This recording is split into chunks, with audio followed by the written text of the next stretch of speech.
নমস্কার বন্ধুরা। তো তোমরা সবাই জানো যে ডিজে সার্জেন বেঙ্গলকে নিয়ে কি কথা বলেছিল। তো আজকে আমি একটা কথা ক্লিয়ার করে দিতে চাই ডিজে সার্জেনকে। তো ধানবাদের স্টেজে তোমরা সবাই জানো ডিজে সার্জেন বেঙ্গলকে নিয়ে যে কথা বলেছিল সেটা আমাদের অনেকেই মানে ভুলতে পারবে না সে কথাগুলো, ঠিক আছে। তো সেটা আমাদের অনেক মানে সেই কথাটা শুনে আমাদের অনেকই খারাপ লেগেছে, ঠিক আছে। তো ডিজে সার্জেন তারপরে ক্ষমা চাইছে, তো ক্ষমা চাওয়া ভালো।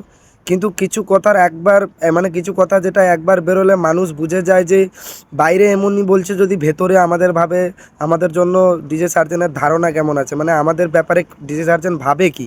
ও যা ভাবলো কি না ভাবলো তাতে আমাদের কিছু যায় আসে না, কিন্তু ওপেনলি যেহেতু ক্যামেরার সামনে বলেছে তো তাকে কিছু কথা বলতে চাই।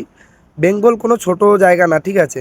মানে কেউ ছোট একটা কনফারেন্সে দাঁড়িয়ে আমাদের নামে কমেন্ট করবে আর পরে বলবে যে ভুল হয়ে গেছে, ঠিক আছে, এটা আর মানার যোগ্য না, ঠিক আছে। বেঙ্গলের ক্রাউড, বেঙ্গলের সাউন্ড কালচার, বেঙ্গলের কম্পিটিশান, মানে এত যে কম্পিটিশান হয় এটা পুরো ইন্ডিয়া জুড়ে রেসপেক্ট পায়, ঠিক আছে। আমরা কোনো মানুষকে কখনো ডাউন করতে চাই না, কিন্তু আমাদেরকেও ডাউন করলে আমরা কখনো চুপ থাকার লোক নই, ঠিক আছে। রেসপেক্ট দিলে তুমি রেসপেক্ট পাবে, ঠিক আছে, এটা সবাই জানে।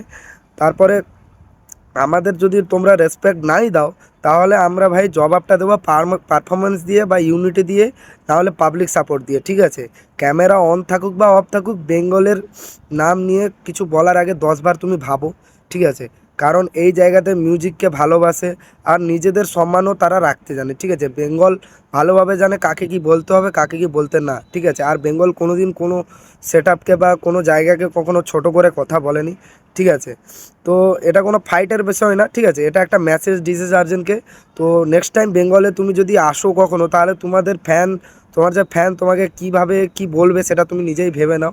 এবং যারা মানে পার্সোনালি ডিজে সার্জেনকে অনেক ভালোবাসে তাদেরও আমি বলবো, ভাই তুমি এমন একটা লোককে সাপোর্ট করো যে কি বলে তোমাদের স্টেটকে নিয়েই উল্টোপাল্টা কথা বলে, ঠিক আছে। তো আমাদের অকাতটা কত কত আছে সেটা আমরা জানি, এবং সময় এলে ঠিক আমাদের অকাতটা বুঝিয়ে দেবো। তো তোমরা যদি কম্পিটিশান যদি করার ইচ্ছা আছে বেঙ্গলের সাথে, ভাই মুখে কম্পিটিশান না করে সাউন্ডে কম্পিটিশান করো, মিউজিকে স্পিকারে কম্পিটিশান করো, ঠিক আছে।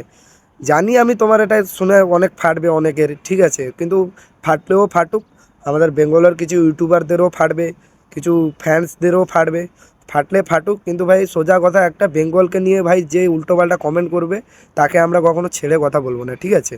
তো আমার তরফ থেকে এটাই হলো রিপ্লাই যে ডিজে সার্জেন নেক্সট টাইম তুমি কিছু বলার আগে 10 বার ভাবো, ঠিক আছে, কারণ সবসময় পাবলিক তোমাকে ক্ষমা করে দেবে না, ঠিক আছে।